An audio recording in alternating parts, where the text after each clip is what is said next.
नमस्ते दोस्तों, हमारे चैनल पर आपका स्वागत है। आज हम आपको एक ऐसी अद्भुत कथा सुनाने जा रहे हैं जो बताती है कि कैसे देवर्षि नारद को अपने अहंकार के कारण बंदर का रूप मिला और उनके ही शाप से भगवान विष्णु को मनुष्य रूप में जन्म लेना पड़ा, यानी भगवान राम के रूप में। कहानी को अंत तक जरूर देखें और साथ ही हमारे चैनल को सब्सक्राइब जरूर करें। एक समय की बात है, एक वैभवशाली राजा थे जिनका नाम शीलनिधि था। उनकी एक अद्भुत सुंदर बेटी थी जिसका नाम विश्वमोहिनी था। उसकी सुंदरता ऐसी थी कि स्वयं देवी लक्ष्मी भी उसे देखकर मोहित हो जाती। विश्वमोहिनी अब विवाह योग्य हो चुकी थी और उसने अपना स्वयंवर आयोजित करने का निश्चय किया। स्वयंवर की खबर सुनकर दूर दूर से अनेक पराक्रमी और सुंदर राजा शीलनिधि के नगर में पधारे। पूरा नगर उत्सव के रंग में डूबा हुआ था।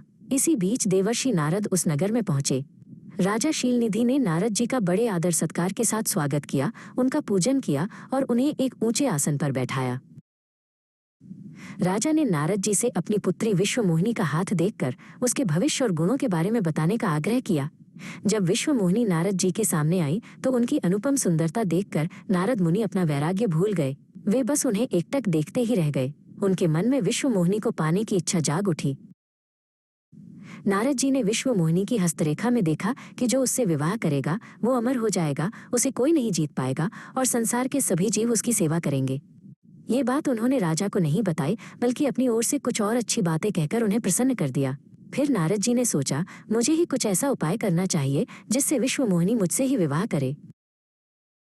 ऐसा सोचकर नारद जी ने तुरंत श्री हरि विष्णु का स्मरण किया। भगवान विष्णु उनके सामने प्रकट हो गए। नारद जी ने उन्हें सारी बात बताई और बोले, हे नाथ, आप मुझे अपना सुंदर रूप दे दीजिए ताकि मैं उस कन्या से विवाह कर सकूं।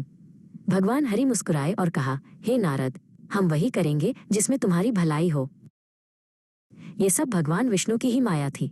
अपनी माया से भगवान विष्णु ने नारद जी को एक बंदर का मुख दे दिया। नारद जी को ये बात समझ में नहीं आई। वे समझे कि वे अत्यंत सुंदर लग रही हैं। उसी समय भगवान शिव के दो गण भृंगी और वीरभद्र जो वहां छिपे हुए थे, उन्होंने ये घटना देखी। ऋषिराज नारद तत्काल विश्वमोहिनी के स्वयंवर में पहुंच गए, अपने नए रूप पर मुग्ध। साथ ही शिव जी के वे दोनों गण भृंगी और वीरभद्र भी ब्राह्मण का रूप बनाकर वहां पहुंच गए। वे नारद जी को सुनाकर कहने लगे, भगवान ने इन्हें इतना सुंदर रूप दिया है कि राजकुमारी सिर्फ इन्हीं पर रीझेगी। उनकी बातों से नारद जी मन ही मन बहुत खुश हुए। स्वयं भगवान विष्णु भी उस स्वयंवर में एक अत्यंत सुंदर राजा का रूप धारण कर आ गए थे। विश्वमोहिनी ने कुरूप नारद की तरफ देखा भी नहीं और सीधे राजा रूपी विष्णु के गले में वरमाला डाल दी। मोह के कारण नारद मुनि की बुद्धि नष्ट हो गई थी। राजकुमारी द्वारा अन्य राजा को वरमाला डालते देख वे परेशान हो उठे। उसी समय शिव जी के गणों ने ताना कसते हुए नारद जी से कहा, जरा दर्पण में अपना मुंह तो देखिए। मुनि ने पास के जल में झांक कर अपना मुंह देखा और अपनी कुरूपता देखकर गुस्से से भर उठे।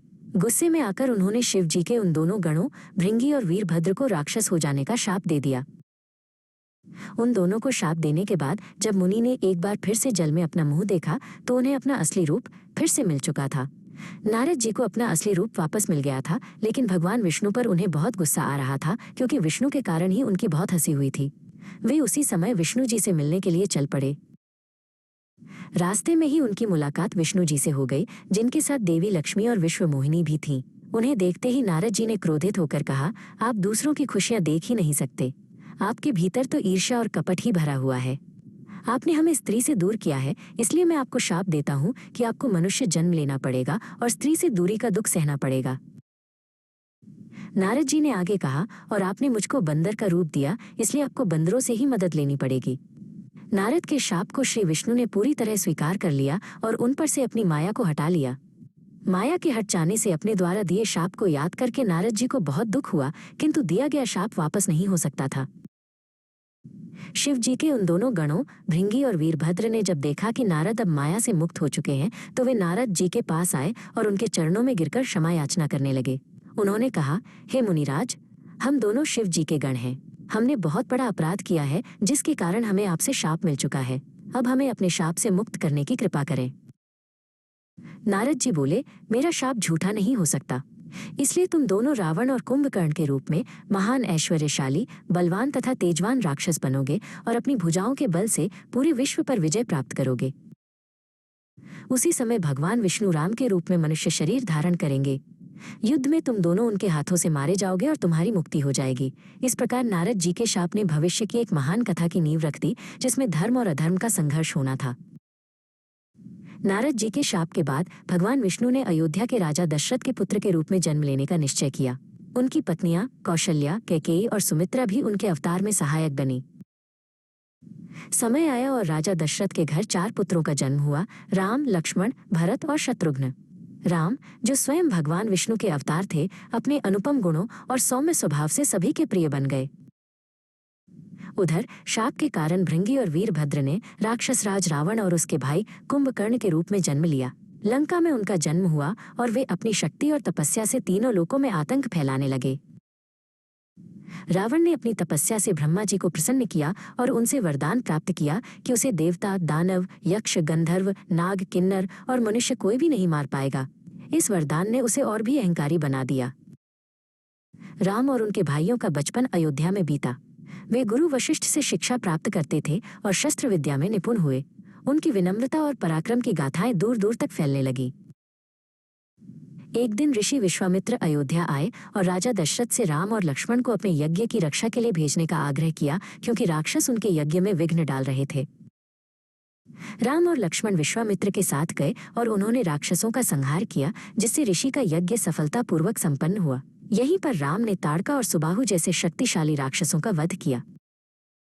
विश्वामित्र उन्हें जनकपुरी ले गए, जहां सीता का स्वयंवर था। वहां राम ने शिव धनुष तोड़कर सीता से विवाह किया। यह एक भव्य समारोह था, जिसने अयोध्या और जनकपुरी दोनों को खुशियों से भर दिया। लेकिन नियति को कुछ और ही मंजूर था। कैकेयी के वरदान के कारण राम को 14 वर्ष के वनवास पर जाना पड़ा। उनके साथ सीता और लक्ष्मण भी गए, जिससे अयोध्या में शोक छा गया।